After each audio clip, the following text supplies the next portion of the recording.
저도 정견 스님한테 배웠어요. 정견 스님 항상 광고하는데도 늘 박수를 받고 나는 법문을 하는데 박수를 못 받아서 그 이유가 뭔지 막 분석을 해봤어요. 그랬더니 정견 스님이 그 끝에를 다를 늘리더라고. 이상입니다. 이렇게 하니까 박수가 나오는 거야. 약간 박수 유도 정책 뭐 이런 느낌으로다가. 그래서 저도 안녕하세요 여러분, 안녕하세요 저는 이렇게 하는데 정견 스님 안녕하세요.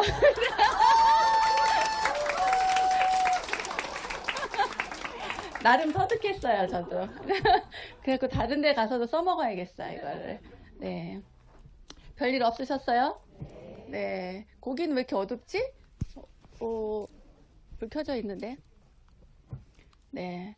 그래요. 별일이 있는 분도 계실 거 아니에요? 별일 없었어요, 다들? 누구랑 싸우신 분 없어요?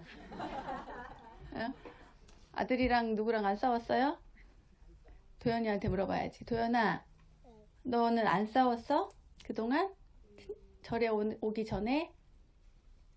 생각해봐. 누구랑 싸웠어? 아, 잘 모르겠어? 있구나. 내가 이제 사회성이 생겨가지고,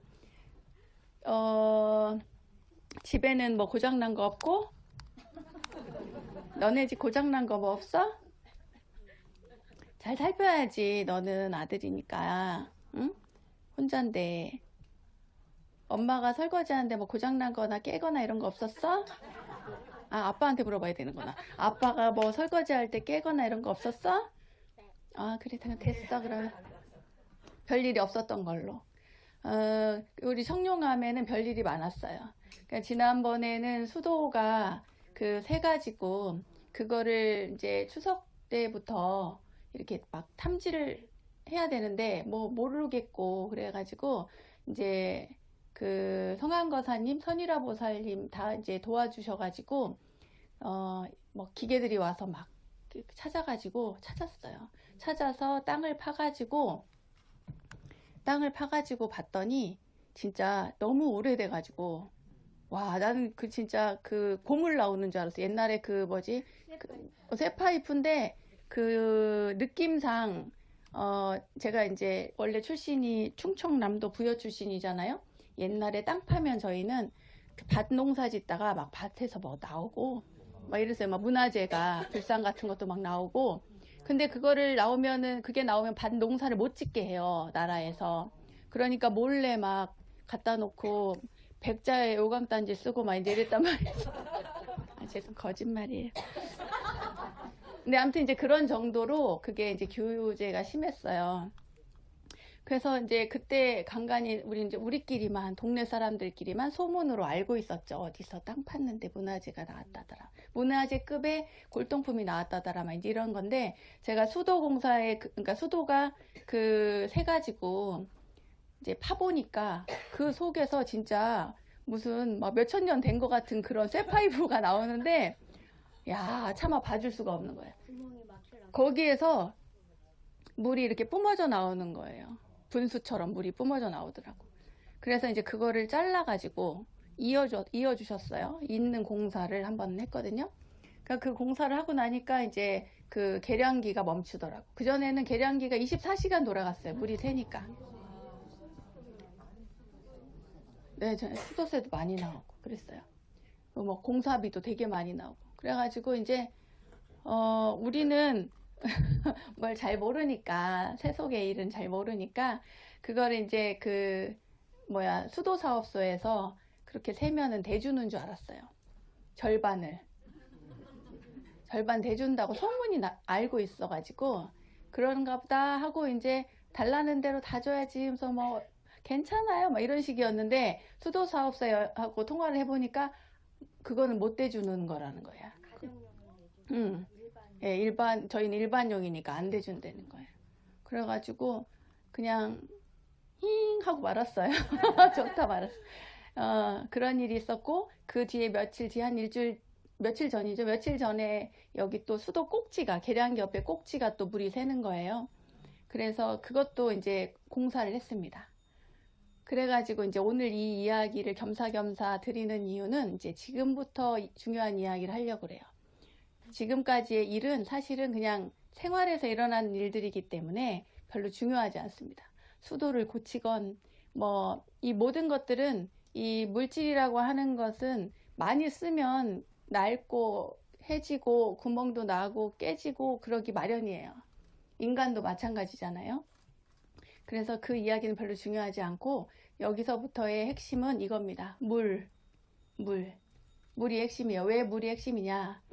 가만히 생각해 보니까 물이 굉장히 귀한 거예요. 물을 우리가 잠궈 놓고 있어 봤더니 씻지도 못해, 화장실도 못 가, 뭐 그 설거지도 못해.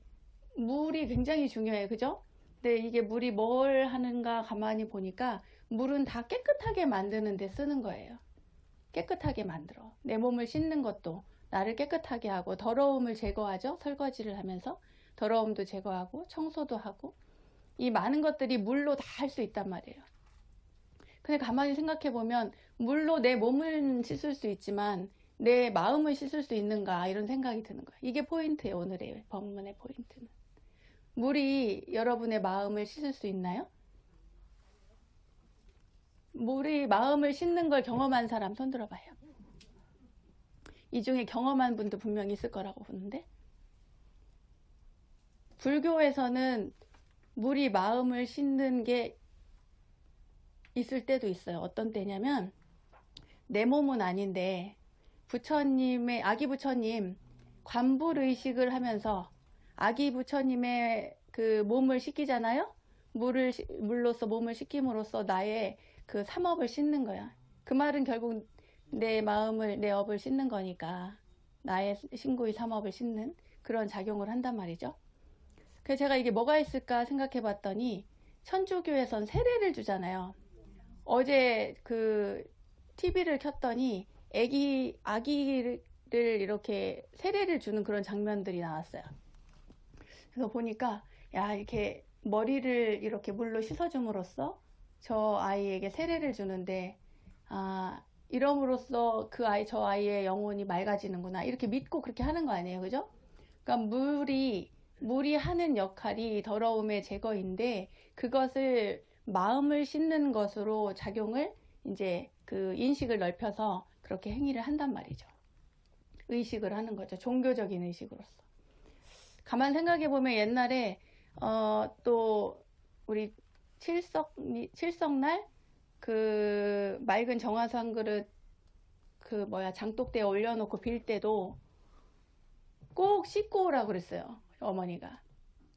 그리고 또 그 전에 목욕을 시켜주고 그게 바로 목욕제계인 거죠. 목욕제계. 그 목욕제계하고 제사도 모시고 목욕제계하고 기도도 하고 여러분 절에 오기 전에 목욕제계 하고 옵니까? 네. 대답을 잘해서 순간 당황했네. 그래요. 네, 너무 자세가 좋아요.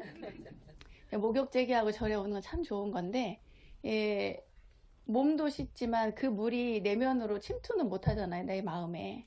그래서 이 내 마음의 때를 벗어야 되는데 예를 들면 우리는 불교에서는 다 씻고 비우고 내려놓으면 텅 빈 공을 체험할 수 있다 그런 얘기를 하거든요. 불교에서는 공으로 이야기하고 다른 데서는 뭐라고 얘기할까 찾아봤더니 저기 노자는 빌 허자를 써서 허로 표현해. 허 비어있다 이 말이에요. 비어있음 내려놓음을 허로 표현을 하더라고. 그리고 장자는 그것을 심재 마음의 재계라고 해서 심재라고 표현을 한대요. 그러니까 불교의 공이나 이제 똑같다 이렇게 볼 수는 없지만 이치적으로 따지면 이 더러움에 내 마음에 있는 오염된 것들을 다 제거하고 내려놓으면 그러면 그 상태로 빈 상태로 갈 수 있다 이 말이에요. 우리가 사실은 내가 가지고 있는 것 중에 마음에는 오염된 것들이 생각보다 굉장히 많아요. 오염된 게 많단 말이에요. 그러니까 이제 깨끗하면 참 좋겠지만 우리가 어떤 때는 깨끗함도 오염됨도 구분을 잘 못하는 경우도 많이 있어요. 불교에서는 깨끗한 것도 비워버리고 오염된 것도 비워버리고 다 비워버리라고 하지만 우리가 그래도 이 중생답게 살아가려면, 이 세상을 살아가려면 깨끗하고 착하고 좋게 바르게 이렇게 사는 길을 택해가면서 자꾸 노력하면서 살아야 되는 거거든요. 더 그조차도 다 내려놓는 것은 조금 더 높은 경지이기 때문에 내가 어떤 부분이 오염되어 있는가를 잘 살펴봐야 된다는 거예요.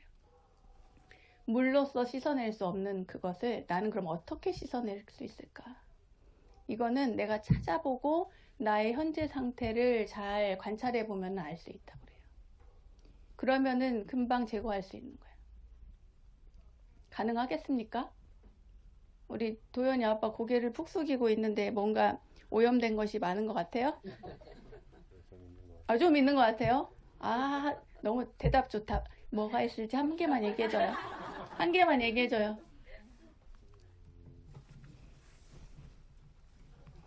부끄러워서 얘기를 못하겠네. 부끄러워서 얘기를 못한다고요? 아니 어쩜 이렇게 아빠하고 아들이 똑같냐? 그러면 혹시 여러분들 가운데 내가 나를 생각해 봤더니 나는 이런 부분이 오염된 것 같아요. 이런 거 있어요? 말로 못해 부끄러워서? 없어요? 너무 많은데 그게 뭔지를 모르겠어요? 잘 살펴보세요. 그럼 숙제로 내드릴게요. 내 마음에 뭐가 오염이 됐는가? 내 눈이 뭐가 오염이 됐는가? 내가 어떤 색안경을 끼고서 사람을 봤는가? 그냥 봤는가? 내가 내 귀에다가 뭐 장치해가지고 별난 보청기 끼고 들었는가? 그냥 들었는가? 아니면 더 잘 듣게 하는 걸 끼고 들었는가? 이게 다 그런 거예요. 우리 그냥 바라보는, 있는 그대로 보는데요. 이렇게 생각하지만 내가 모르는 부분에는 분명 내 망막 위에 이렇게 한꺼풀에 색깔이 더 덧붙여가지고 정말 맑게 깨끗하게 보지 않는 경우들이 많다 이거예요. 그러니까 그것들이 오염된 것이지. 근데 그 오염된 것이 어떻게 생각하면은 자연적인 현상 같지만 인간의 마음은 자연적이지 않아요. 원인이 있고 인위적으로 만드는 경우가 많아요. 내 생각이 인위적으로 만들어낸단 말이에요. 그래서 그것을 내려놓으라고 비우라고 그렇게들 얘기를 하는 거예요. 좀 내려놓으라고. 옛날에 아주 먼 옛날에 초나라라고 있어요. 초나라 아세요? 네. 중국의 초나라. 초나라 황제가 그 화살을 잘 쐈대요. 화살을 잘 쐈다는 거예요. 그 화살을 잘 쏴가지고 그 한 번 쏜 화살을 그 다음에 또 화살을 쏘면 또 같은 자리에 계속 꽂으니까 이 화살이 크게 마모가 안 돼서 그 자기의 화살을 몇 개를 두고 그걸 계속 사용을 했답니다. 왕의 것으로 표시를 해가지고. 그랬는데 어느 날 그 자기가 계속 사용하면 이제 소중하잖아요. 아끼는 화살 하나를 잃어버렸어요. 잘못 쏴서 빗나가가지고 사냥터에 나갔다가. 그래가지고 이제 막 찾다가 못 찾고 돌아왔어요. 그 밑에 있는 신하들도 못 찾고 돌아왔는데 이 왕이 하는 말이 자기도 초나라 왕이지만 초나라 사람이잖아요. 그래서 뭐라고 했냐면 초인실지 초인득지. 이게 무슨 말이냐면 초나라 사람이 그것을 잃어버렸지만 초나라 사람들이 뭐예요? 득지. 그것을 얻을 것이다. 그러니까 초나라 사람이 잃었지만 초나라 사람이 얻을 것이다. 그랬어요. 이제 그 얘기를 들은 공자님이 등장하죠. 그래서 뭐라고 하셨냐면 거기에 초자를 빼면 참 좋겠다 그래요. 그러니까 인실지 인득지가 되는 거예요. 사람이 잃어버렸지만 사람이 얻어진다는 거예요. 사람이 잃어버렸지만 누군가 다른 사람이 내가 잃어버렸어도 누군가에게는 득이 되잖아요. 우리도 그렇지만 우리 살면서 나한테 손해가 있다면 반드시 상대에겐 이익이 있는 거예요. 내가 장사를 손해보고 했으면은 사는 사람은 이익을 봤을 거 아니에요. 그죠? 사는 사람이 손해보고 비싸게 샀으면 장사꾼은 이익이 되듯이 그 말을 했다는 거예요. 그러니까 이제 조금 세월이 한참 흘러서 그 유교를 믿는 선비들이 모여가지고 이 이야기를 하고 논하고 있었어요. 야, 기가 막히지 않느냐, 공자님 초자를 딱 빼고 인실지, 인득지라고 하는데 대단하지 않냐? 이제 이렇게 된 거죠. 그러니까 그 얘기를 한참 정자에 앉아서 논하고 있는데 조선시대에 그 스님이 한 분, 노스님이 한 분, 그 동자승이랑 같이, 시자랑 같이 이렇게 지나가고 있었어요. 그러니까 조금 연로해 보이는 노스님이니까 골탕을 좀 먹이고 싶은 거예요. 그래가지고 이제 불러요. 이리 좀 와보시라고. 그래가지고 이거에 대해서 얘기를 한번 해보라는 거예요. 어떻게 생각하는지 말해보라고. 그래요. 그러니까 이 스님이 그 얘기를 다 듣고도 스님께서 저는 앞에 인자를 빼겠습니다. 그래요. 그러니까 실지면 득지예요. 잃어버리는 것이 곧 얻는 것이 되는 거예요. 그 스님의 경지에서는 이해가셨어요? 잃어버리면 얻는단 말이에요. 내려놓으면 얻게 되고 비우면 채우게 되고 실지면 득지라는 거예요. 박수 칠만 하죠? 근데 박수가 여기서 나오면 안 돼, 사실은. 여기서 나오면 안 돼. 우리에게는 우리 도연이 같은 똘망한 동자승이 하나 있잖아요. 그렇게 해서 인자를 빼고 자기 그 노스님이 실지면 득지다 이렇게 쓰니까 옆에서 막 이제 장난을 치면서 그 붓이 있으니까 붓을 가지고 그 앞에다 딱 한 글자를 써요. 빼는 게 아니라. 뭐라고 쓰냐면 무자를 쓰는 거야. 무실지면 무득지라. 잃을 것도 없고 얻을 것도 없다. 요게 박수 타임이에요. 근데 우리는 경지가 우리가 잃을 것도 없고 얻을 것도 없는 그런 경지가 되기가 어렵잖아요. 그러니까 맑은 물로 몸도 씻고 얼마나 불편해. 물이 있어야 된단 말이에요. 맑은 물로 더러움을 제거하고 몸도 씻고 빨래도 하고 청소도 하고 하면서 다 더러움을 제거하고 이런 삶의 생활에 있어서의 더러움도 다 제거하지만 뿐만 아니라 마음의 더러움도 자꾸 제거하려는 그런 노력을 해야 된다. 기도를 통해서도 삼업을 제거할 수 있고 그리고 내가 마음 한번 잘 쓰는 것으로 또 업을 좀 소멸할 수 있고 그리고 이 세상을 살아가는 데에는 좋은 일도 많이 하고 나쁜 일은 덜하고 좋은 친구를 가까이 하고 나쁜 친구는 좀 멀리하고 이런 것들을 자꾸 해나가라고 하는 거예요. 이게 우리는 중생의 이 사바세계에 사니까 그렇게 자꾸만 내려놓고 나의 오염된 것들을 내 마음에 있는 오염된 것들을 자꾸만 내려놓으면 채울 수 있다라고 하는 그런 이야기를 하는 거예요. 결국에는 잃을 것도 없고 얻을 것도 없는 그런 경지를 우리가 끝에는 추구해서 나중에는 공의 경지까지 가겠지만 지금은 그러하다. 오늘 물 얘기를 저 수도 그 고친 이야기 하다가 여기까지 왔는데 우리 물이 모든 것을 다 더러움을 제거하듯이 여러분들은 절에 다니면서 기도하면서 그리고 내가 오염된 부분이 뭐가 있는가 기도보다 이게 더 중요해요. 나의 오염된 부분이 무엇이 있는가 찾아내서 그것을 제거하고 그런 마음을 비워버리는 그런 노력을 계속해 나갑시다. 저의 법문은 이걸로 마치겠습니다.